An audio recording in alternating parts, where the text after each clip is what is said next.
Okay, just to remind you who we are, that's the stake president.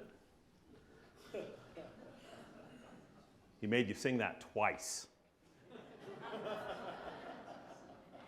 Probably should have gone 3 times. And this is me. I'm not the stake president, but I'm the executive director of the B.H. Roberts Foundation, and this is my full-time job. So I study controversial topics in church history using primary source data, and I've been doing this for several years now. Okay, we're at the 3rd lecture here, the two biggest problems in church history, part 2. Okay, so this is welcome. And we've got another food metaphor. It's just to remind you. Who wasn't here last week? Raise your hand if you weren't here that. Okay, all right, some new folks. Raise your hand if you weren't here the first week. Okay, all right. It's okay, you'll catch up. Now, this is made of wheat. You got to use wheat to make the bun, lettuce. Iceberg lettuce gets a bad rap, I think. They say it's not nutritious at all. I like it. It's crunchy. Cows, you need that to make the cheese. Tomatoes. But look, that's disgusting. And that's the rest of the sandwich. Okay? So metaphorically speaking, this is the gospel of Jesus Christ. Okay? It's delicious. It's good for you. When you dig into how it's made, there's some gross stuff sometimes. A fellow was talking to me before the meeting here. He said, I grew up on a ranch, and we know how all the gross stuff's made. And I'm glad I didn't. I grew up in a city. We don't want to know these things. But this is to remind you that it's okay not to know. You don't have to know how things are made. But if it's an interesting thing for you, then that's what we're doing here tonight. Okay. So this is priesthood and temple restrictions for black saints, what we know, what we don't know, and how to be okay with this. Caveat, I'm white. And I don't want to speak for President McConaughey, but I'm pretty sure he's a white guy too. Technically, I'm actually a second generation Mexican-American. I don't know if that counts for anything, but I'll take the white label. Okay? So what that means is that we're going to be speaking from our perspective. Last week, we talked about polygamy, and guess what? I'm monogamous. I'm also a man, right? Next week, we're going to be talking about sexual minorities in the church. We don't need representation to learn, but you can get unique and special and sacred perspectives from people that have had lived experiences. But I just wanted to recognize that this is mine. So you're going to hear this through my filter, okay?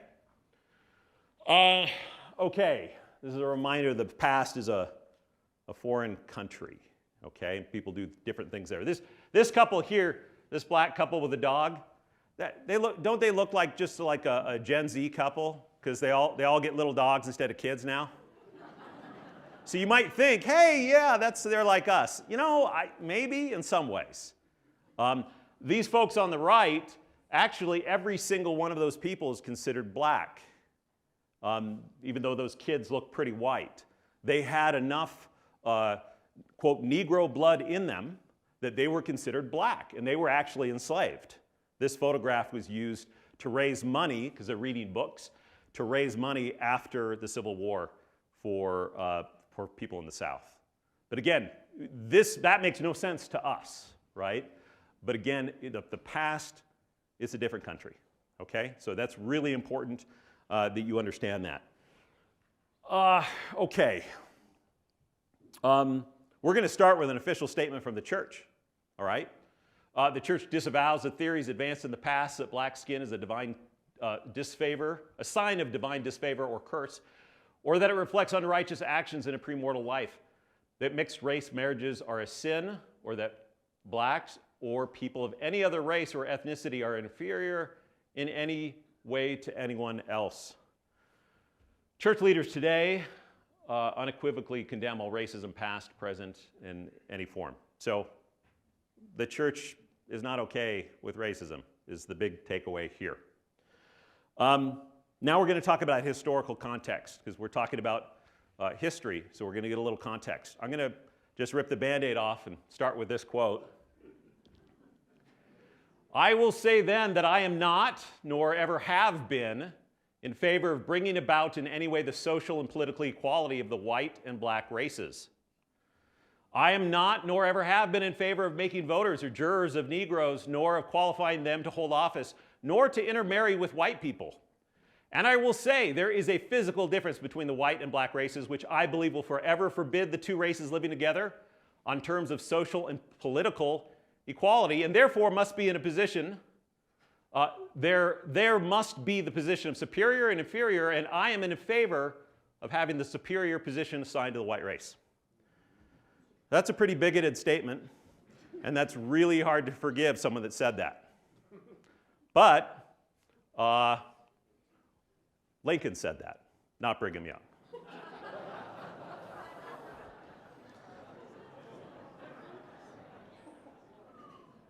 Remember, the past is a different country. You weren't there.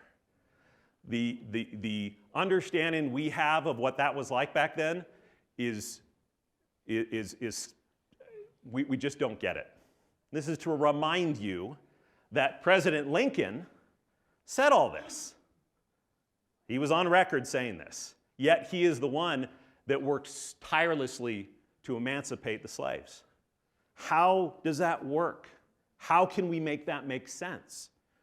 This is an illustration of what our challenge is today as people living in the 21st century trying to understand what was going on in the 19th century. Okay? Let's see what Lincoln actually said. "They are now wasting away the black race by thousands. Many of the blacks are treated worse than we treat our dumb brutes. And men will be called to judgment for the way they have treated the Negro, and they will receive the condemnation. God has created of one blood all the nations and kingdoms of men that dwell upon all the face of the earth, black, white, copper-colored, or whatever their color, customs or religion, they have all sprung from the same origin. The blood of all is from the same element." This is the last time I'm going to lie to you, but that's actually Brigham Young.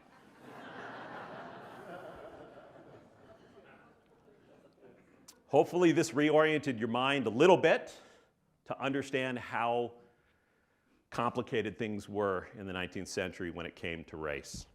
Okay? All right, now let's talk about general racism. There's lots of different types of racism. Paternal racism is a particular type. This is the emancipation statue that was put up in, I think it was 1879. It actually just recently, a couple years ago, there's been efforts to tear this down because it is paternally racist. It shows an enslaved person or formerly enslaved person down on their knees with no clothes and a white savior above him, right? That is a type of paternal racism that in the 19th century, they're like, hey, this is okay, right? Now we're like, you know, that racism still counts, that paternal type of racism. There's also scientific racism. This played a role in the 19th century. Josiah Nott was an anthropologist from the South. He wrote a number of books and pamphlets and basically said, hey, look, if we have white people and black people marry and have children, they'll produce infertile children. And if they're infertile, eventually the entire human race will be wiped out. So we cannot allow this to happen. And this was an accepted scientific theory at the time. This may explain some of Brigham Young's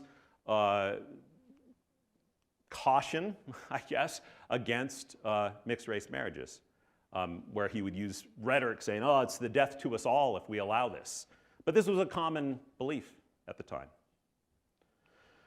There's also violent racism.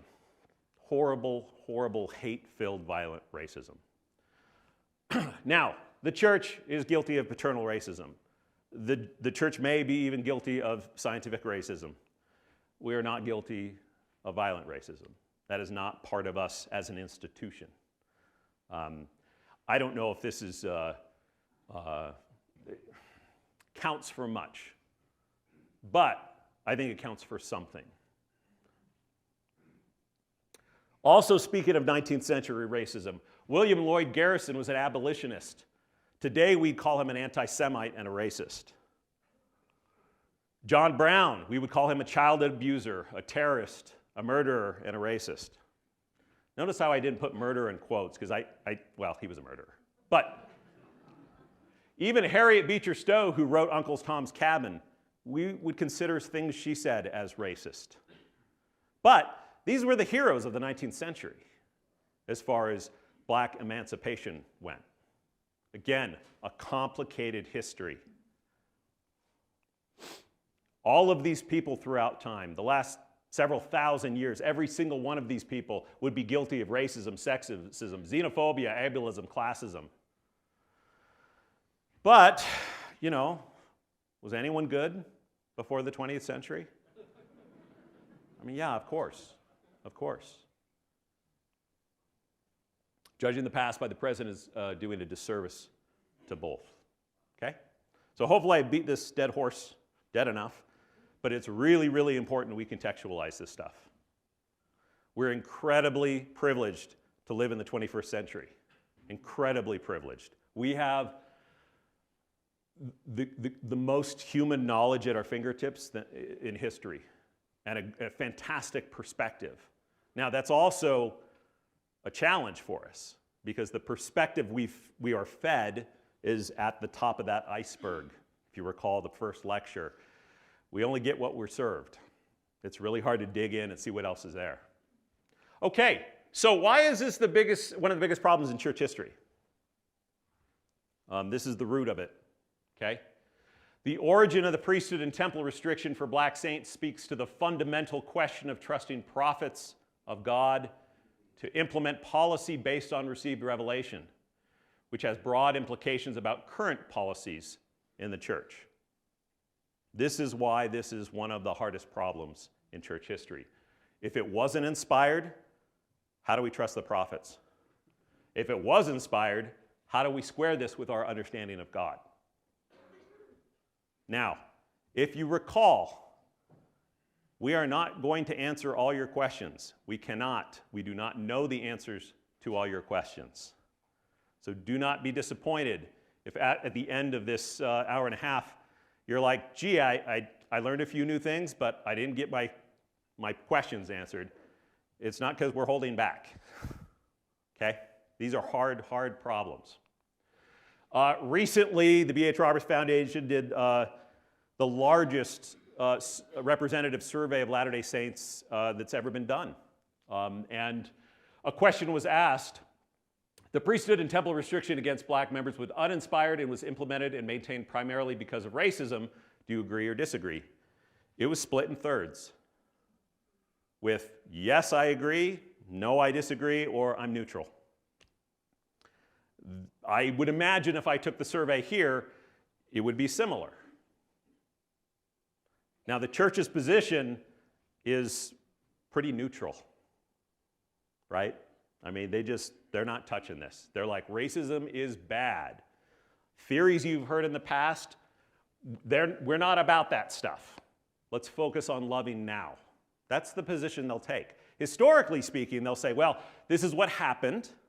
We're not going to explain it, but we're just going to tell you the facts. Okay? I'll do the same thing today. I'll tell you the facts, but I don't think I'm going to sway you where you are on here, and I don't think the church is interested, frankly, in doing that. The only thing they care about is you loving each other and forgiving each other and looking forward and not backwards. Okay? All right, let me remind you, our friend Joseph Smith, he's an undocumented guy. He didn't write much about plural marriage. Nearly everything we have on plural marriage is from other sources other than Joseph Smith. Heavenly Mother, guess what? We don't have anything on Heavenly Mother that Joseph Smith taught. It's all secondhand 10, 20, 30, 40 years later. And black saints in the priesthood. We don't really have anything on this topic from Joseph either. It was very frustrating. Maybe it was a blessing that there are certain topics he just didn't record. Now, we still have information about his opinions about black saints, on slavery, and different topics that are related, but on the topic of priesthood ordination, we have nothing firsthand from him. We start at the beginning here in 1829. Joseph translates in 2nd Nephi, and it says, "The Lord denieth none that come unto him, black and white, bond and free, male and female, and all are alike unto God." So that's kind of one of the first things Joseph has revealed to him in the Restoration.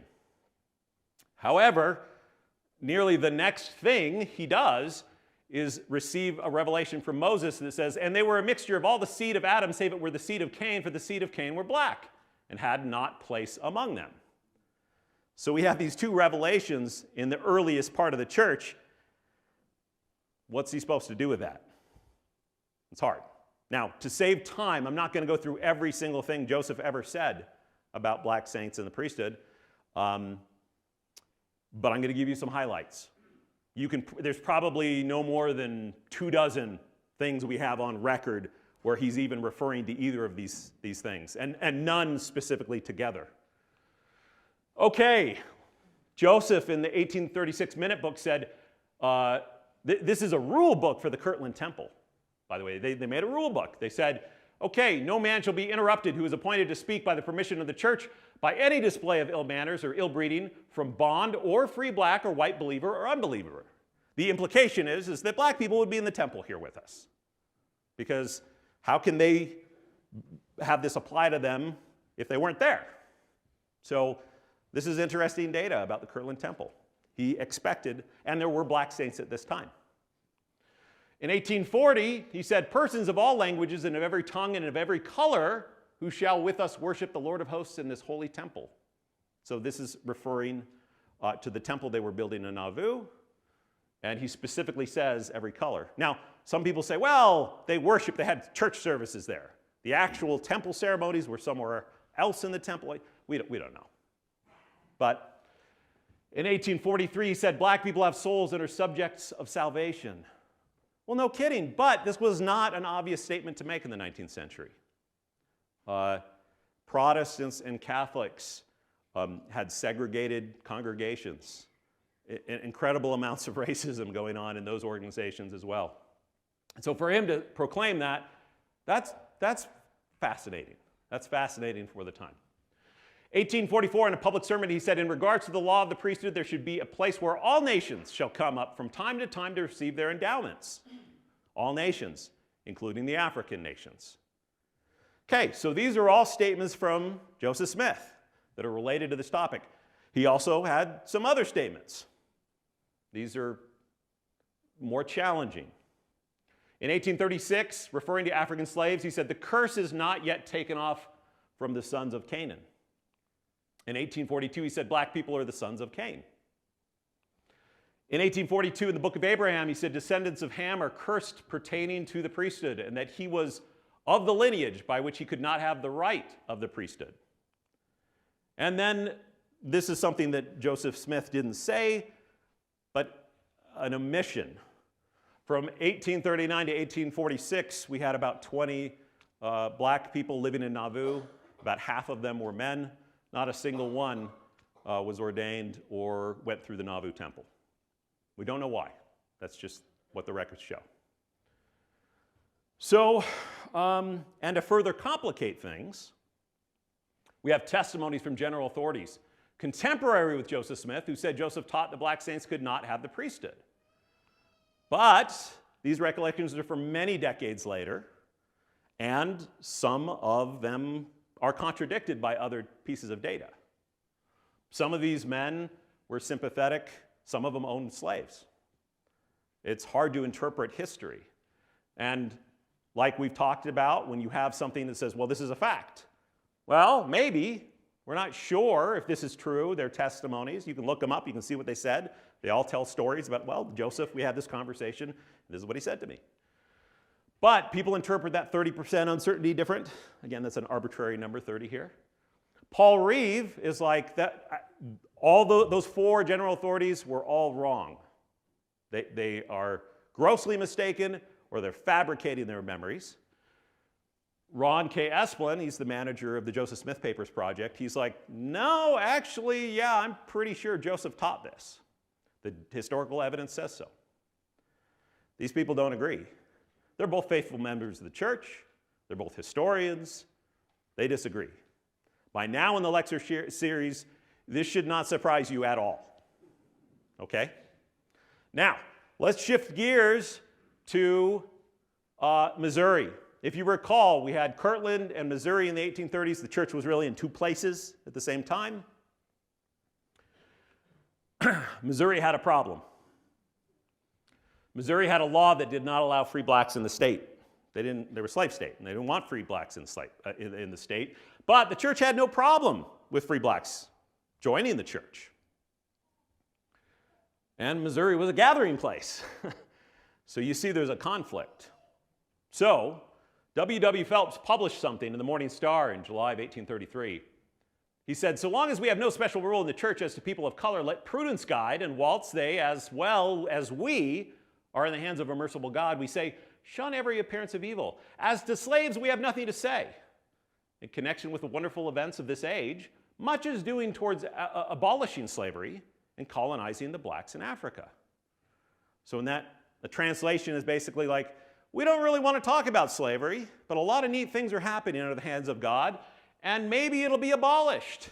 Maybe we will send black people back to Africa. Who knows? Well, this didn't stand for the Missourians. They're like, wow, you guys, you Mormons are abolitionists. Within 3 days, a retraction was published where we basically said, with extreme regret, the article entitled Free People of Color in the last number of the Star has been misunderstood. Our intention was not only to stop free people of color from emigrating to the state, but to prevent them from being admitted as members of the church. We are opposed to have free people of color admitted into the state. Now, Joseph didn't write this. This was Phelps. Joseph was in Kirtland. So we don't know how much influence he had over this. This is just Phelps swinging, for the fences here, trying to get right with Missouri and just having a bad time out of it. And just a few days later, the Missourians tore down the printing press where this was printed. And then a few days after that, they tarred and feathered the bishop and another member of the church. This event actually, has anyone been to the Missouri Capitol building? There are huge murals in that building of Mormons getting their homes burned, helping black people, and getting tarred and feathered. And that's because at the time, the Mormons were the friends of the slaves. And the Capitol building's like, yeah, look, we're ready to come to terms and admit that we were wrong. And the Mormons were doing the right thing. And we're really sorry we were horrible to you guys. That's nice to get a little acknowledgement that we were friends to black people in Missouri at the time. Again, complicated history, because you're saying, wow, they got tarred and feathered because they showed empathy and understanding towards black people. How does a policy come out of that seems horrifically racist? Confusing times. Were there black saints ordained in the time of Joseph? Well, let's go through the handful of black people we know about. We don't know about very many of them. Black Peter was the first member of the church who was black that we know of. He was an African American, former enslaved person. Joined the church sometime in 1830, 1831. The Painesville Gazette said, a Negro who is a chief man among them is said to have jumped 25 feet down a bank into the top of a treetop without injury. There's actually several articles written about this guy, Black Pete, who did sort of amazing feats. He was apparently very enthusiastic. He was with the Morley Farm and the group of the Saints there in Ohio, but we don't know much other than he existed and he was amongst the saints. So there's no data indicating that he received the priesthood. However, Elijah Abel was ordained in 1836. We have his ordination certificate. It is signed by Joseph Smith. We have the original. He was an octoroon. He was 1/8 black, so he's 12% black. He was considered black. An eighth was enough to do that. He was ordained an elder. He received washing and anointings in the Kirtland Temple. He was ordained to 70. He served a mission to Canada as well as other missions in the church. So he was part of the leadership. In fact, he presided over an excommunication of some white members for apostasy. He had a lot of adventures, and he was close with Joseph Smith. Now, we look at this and say, well, okay, this is it. This is the nail in the coffin for this idea of Joseph Smith ordaining black people. Well, John Taylor, years later, had a meeting about Elijah Abel because they weren't sure what to do with him. President Taylor said it seemed that in his case it was probably like many other things done in the early days of the church. What had been done through the lack of knowledge that was not altogether correct in detail was allowed to remain. He thought that probably it was so in Brother Abel's case, that he, having been ordained before the word of the Lord was fully understood, it was allowed to remain. Now, this is from Lester Bush's papers. He was a historian because the church won't allow us access to the originals. So the second best thing we have is this idea that John Taylor, at this time a prophet, saying, what do we do with Elijah Abel? And this was his interpretation. Joseph T. Ball, he was a black man that lived in Boston. He was ordained an elder in 1838. He served a mission in New England with Wilford Woodruff. He was a branch president of Boston. Ultimately, he was accused of financial impropriety and teaching spiritual wife doctrine. He left the church before he was excommunicated. The thing is, though, he was white. He passed as white. It was a secret that he was black. His father was from Jamaica, and actually part of a black society in New England. But Joseph Ball looked white and never told anyone about his ancestry. In fact, the census in 1820 and 1830 list him as white. The entire rest of his life, he is listed as white in all the census. When Wilford Woodruff served a mission with him in his journals, he didn't say, I am with a Negro elder. That's what he would have said. He's just like, yeah, it's Elder Ball. So sometimes and by the way, this particular topic, race in the priesthood, I have seen more historical inaccuracies published on the internet about this than any other topic I have ever studied, which is crummy. But this is the fact of the matter. People get very passionate about this, and history is hard. But anyway, Joseph Ball, technically black, but he was a white guy. Q. Walker Lewis, he was ordained, we think, in 1843. He was a barber from Massachusetts. He was a civil rights activist and an abolitionist. He was ordained by William Smith. That's the prophet's brother, William Smith. Brigham Young in 1847 referred to him as one of our best elders. So this is sort of an important piece of data that comes up pretty much in every essay about black saints in the priesthood in Joseph Smith's time. This is actually very complicated. And I'll tell you why, is because William Smith, the brother of Joseph, remind you who he is. He hefted the gold plates in 1829. In 1835, he beat up Joseph until he was unable to sit down or rise up without help. He was a very violent man. In 1835, he ordained an apostle, contrary to our feelings and judgment and to our deep mortification ever since. That's what the other apostles said about him. Joseph said, look, do me a favor. I need William to be an apostle to save his soul. In 1839, he was disfellowshipped and then reinstated the same year. In 1845, disfellowshipped and then excommunicated. He was excommunicated because he performed unauthorized ordinances, financial impropriety, and teaching spiritual wife doctrine. He also later wrote, by what authority have we the right to say that a colored man has no right to be ordained to all the powers of the priesthood? So he was passionate about ordaining black people to the church, and he did so in 1843. We don't have a record of it. It was in Boston. Was it authorized by Joseph in headquarters? We just don't know. We don't know. We know Brigham Young was aware of it.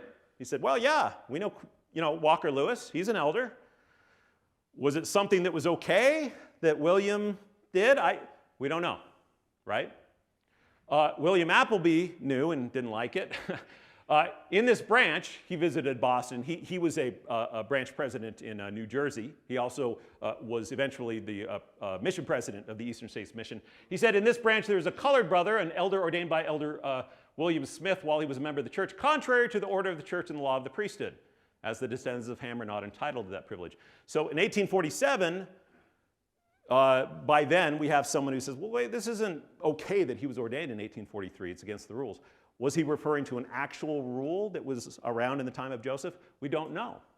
We don't know. Let's talk about after Joseph Smith.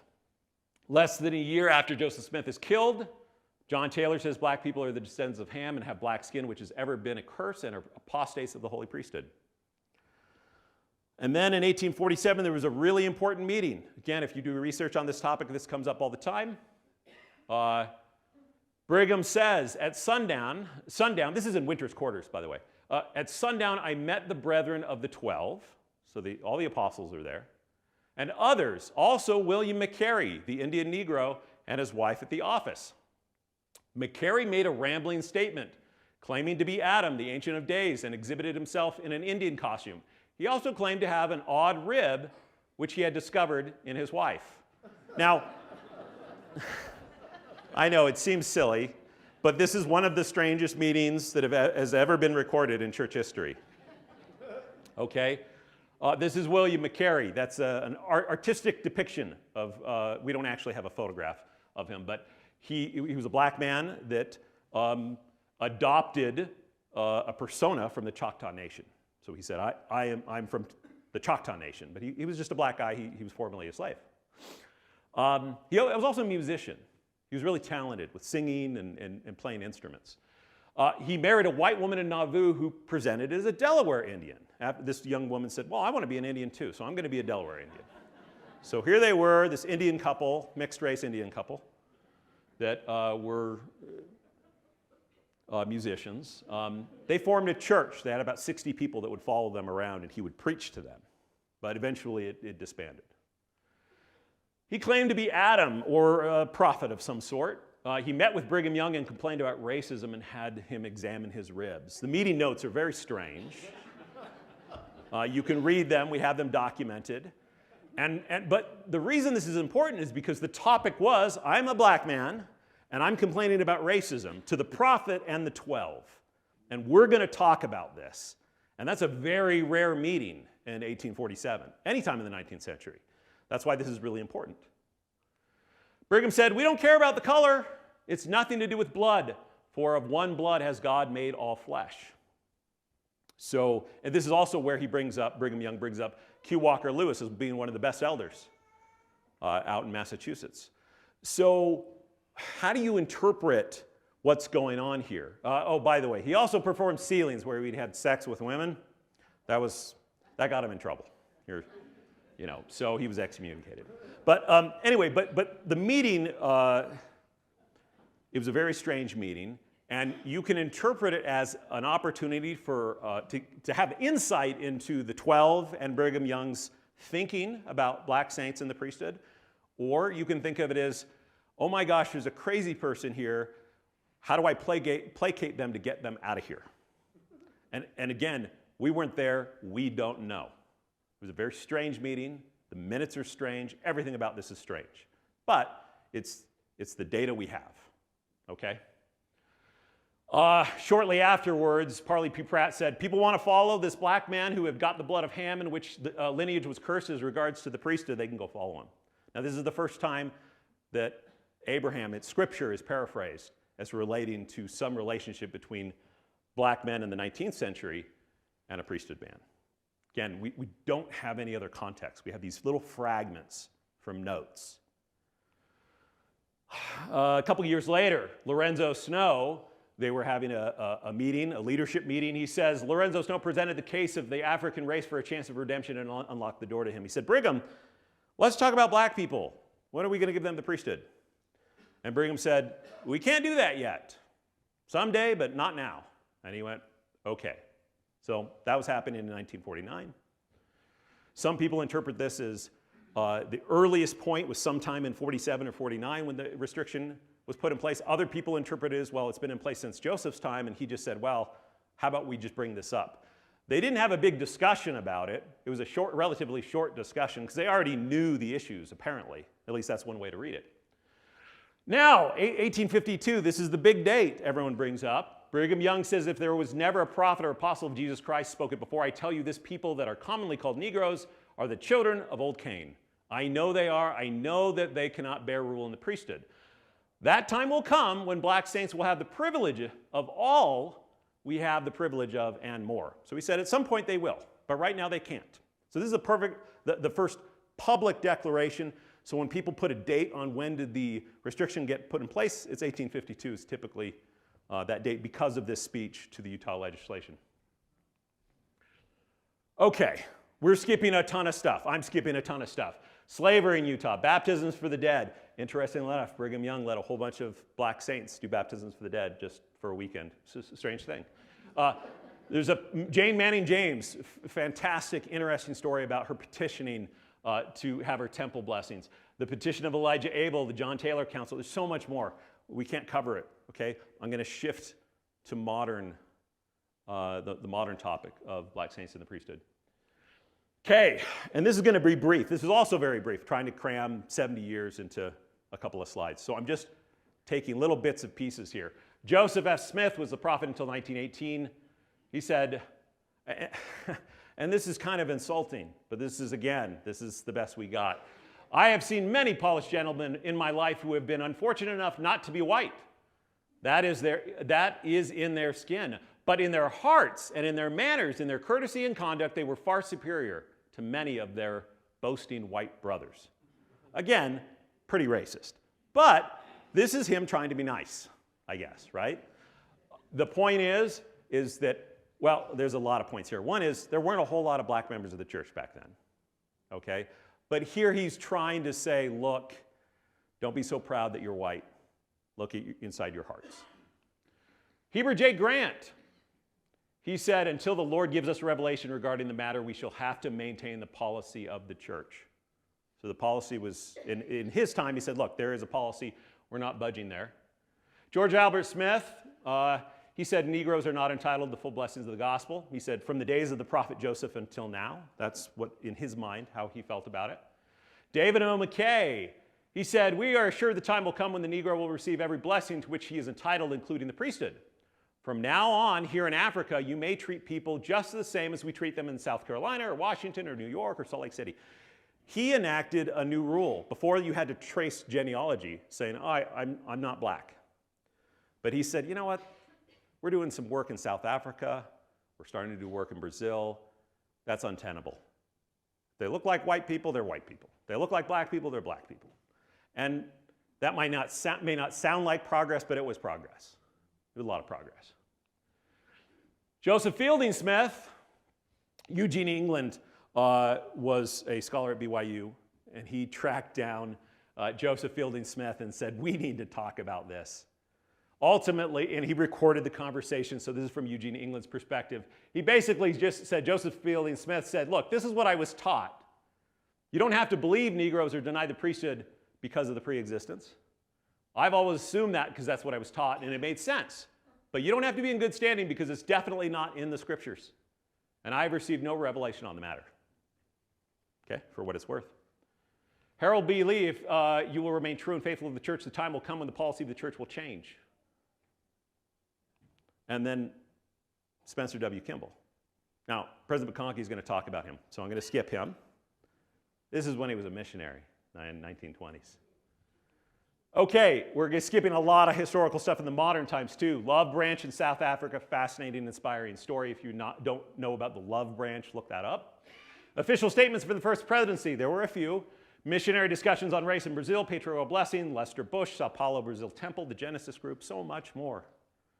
I mean, there's, especially in the modern day, there's a lot more records to look through. We're going to review some questions here real quick to make sure you guys understand the basics. Do ancient texts indicate that Cain or Ham were black? Well, some of them do, but most do not. Okay? Because some people are like, well, what do the ancient scriptures say? Well, some say Cain had a black face and some don't. The oldest ones don't. They say his countenance fell. But there are many ancient ones that say, well, it was black as coal, you know. So there's not a lot of light and knowledge from the ancient texts in this regard.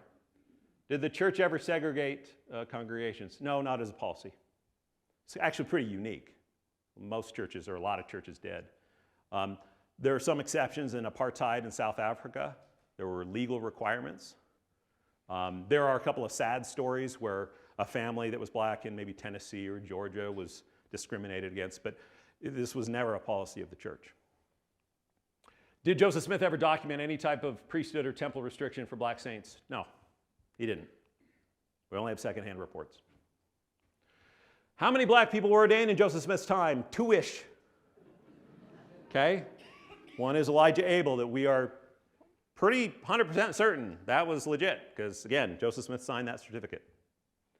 The other one, Walker Lewis, yeah, he was ordained. We're not sure if that was an okay thing that happened or not, but so that's why we say two-ish. Was the priesthood ban policy inspired by God? Well, Brigham implied that it was. Past apostles and prophets have taught that it was, and the current position of the church is neutral on this question. Has the church ever apologized for the priesthood and temple ban? No. An apology might imply things which the church does not want to imply. I'm not saying this will never happen. I'm just saying if it does, it's going to create a lot of drama, because a lot of people will read into it in ways that maybe they should, maybe they shouldn't, I don't know, but they haven't. So just FYI. Was the ban lifted because of social pressure? Possibly. Not going to go into this, but sports teams, if you were alive back then, if you recall, sports teams boycotted BYU in the late 60s, early 70s because of the policy. And also the IRS threatened to revoke tax-exempt status on schools based on racial policy. There was pressure. Of course, the ban, the restriction wasn't removed till years later. President Kimball said, the conferring of the priesthood and declining to give the priesthood is not a matter of my choice nor of President McKay's. It is the Lord's program. When the Lord is ready to relax the restriction, it will come whether there is pressure or not. Okay, miscellaneous questions, and then we'll turn it over to President McConkie. Was the Ku Klux Klan ever established in Utah? No, not successfully. They tried, but Heber J. Grant didn't like them, and the church didn't like them. So they were really unable to get a foothold here in the early part of the 20th century. That makes me really happy. I'd be super sad if this was different. But the Klan was clearly a hate group. The church is not about hate, and they're like, we don't want you here. Did the church support civil rights? Mostly-ish. We'll say yes, mostly-ish. Officially, October 6, 1963, and then again in 1969, the First Presidency issued statements in support of full civil rights for all citizens. The 69 statement also said the priesthood ban was put in place for reasons we believe are known to God, but which he has not made fully known to man. So that's interesting. Now, there are certain apostles and prophets and general authorities. I just say there are general authorities in the church that were not fans of civil rights movement for lots of reasons. But officially speaking, these are the official declarations from the church on the matter. Were there slaves in Utah? Yeah, there were. Before the Emancipation Proclamation, at any given year, there was about 30 slaves in the state, roughly. Now, slavery was different in Utah. It was still slavery. But the rules for slavery in Utah were more like northern state rules, not southern state rules. Brigham Young hated southern chattel slavery. He thought it was disgusting and wrong. But he had a belief that black people needed to serve. So the laws in Utah were, well, you can bring your slaves from the south, but guess what? If they have kids, those kids aren't slaves. They can be indentured servants until they're adults, but they're not permanent slaves. You can't break families up. You cannot sell slaves without their permission. You have to educate slaves. They have to be educated. I think it was 18 months. They needed at least 18 months of education. They had laws against being sexually involved with slaves. You do that, they get taken away from you. So slavery in Utah was still slavery, but as written, it would be gone within a generation. It was not something that would last. So an optimistic view is Brigham was sort of easing this to freedom. A pessimistic view is, well, dang it, it was slavery, and that's that. So for what it's worth. How were black people treated in Utah after the emancipation? The Mormons treated the colored people well. This is what Booker T. Washington said. He came to visit Utah for a couple days. He walked around and said, you know what? This isn't so bad for black people. He wrote up an article about it. Samuel and Amanda Chambers, you may have heard about them. They were relatively wealthy members of the church here in Mill Creek. They had a big farm. Big farm. In fact, they encouraged Samuel to run for state legislator. He didn't want anything to do with politics. I think he was a very smart man. But yeah, you could be very successful and and be black in Utah. It was not a bad place to be at the time. Okay, we're the home stretch here. Let me share this with you. Here are your two options. I'm going to walk you through your options. All right, option one, church leaders implemented the restriction because of racist traditions, and there was no authentic revelation or doctrine to justify it. It's kind of your first option. Your second option is the restriction was inspired by God as a temporary practice for some wise purpose. Now, maybe there's options in between, but these are the two primary options that I'm presenting to you. Now, one of the implications of option one, we'll walk through option one and then we'll walk through option two. God was not involved in the implementation, but he did correct it in 78. So that's one of your options. If you go with option one, you can say, well, I believe that. Or you can say God was not involved in the implementation or the removal of the restriction. The whole thing was man-made. He had nothing to do with any of this. Again, you get to choose, right? You get to choose. Now, what this means is the restriction was not from God. God allowed his church to maintain this erroneous policy for over a century. God allows prophets to maintain unjust practices and teach erroneous principles to his people. Those are the implications of option one. So you might look at option one and say, yeah, that sounds right to me. That resonates with me. And you are totally allowed to do that. That's an okay thing. Patrick Mason, he's from the history department of Utah State. He believes in option one. I treat the priesthood ban as a sin, as Brigham Young making a mistake, beyond a mistake, a sin, a really consequential sin. So if you're a fan of Patrick Mason, you're in good company, right, with option one. Or Darius Gray. He was a member of the Genesis group, one of the official black group that the church put together in the 70s. The brethren are working on it, trying to undo that scaffolding that was used to justify a policy that was never of God, but thought to have been of God and taught as though it were of God. Again, if you're an option one guy, you've got a friend, okay? Also, there's a book, Race in the Priesthood. Let's talk about Race in the Priesthood by Paul Reeve, that's published by Deseret Book. It basically says Joseph Smith had no priesthood or temple restriction for blacks. It says Brigham Young, because of racism, placed restriction on blacks, and God allowed this restriction to stay in place until 78. So again, if you are option one, read this book and believe everything in it and just be like, I feel good. This is what I'm doing. Totally okay to do that. You should not feel bad at all. There are smart people that take this opinion, okay? Option two, the restriction was inspired by God as a temporary practice for some wise purpose. God inspired the implementation and the removal of the restriction. What does this mean? The restriction was from God. God implements difficult and painful trials for his people. God has different plans for different peoples at different times for his own reasons. Okay? Keith Hamilton wrote a book called The Last Laborer, Thoughts and Reflections of a Black Mormon. He said, my spirit will not allow me to believe any other position, but that the church's priesthood ban was both instituted and lifted by the Lord. His emphasis. Okay? So if you want to believe option two, this is a fine person that also believes in option two. Elder Corbett, Quorum of the 70, says, Master, who did sin, black people or the early church leaders, that the priesthood ban was imposed? I believe if the Savior stood beside us, his answer would be just as forward-looking and glorious as his response to his disciples' question about the blind man. Neither have my black children sinned, nor the prophets, but that the power of God should be made manifest through a miraculous work. So Elder Corbett is option two. And again, you have plenty of good company in option two. Brothers and sisters, that's the news. That's all I have to share with you today on this difficult topic. I'm going to turn it over to President McConkey to teach us some doctrine.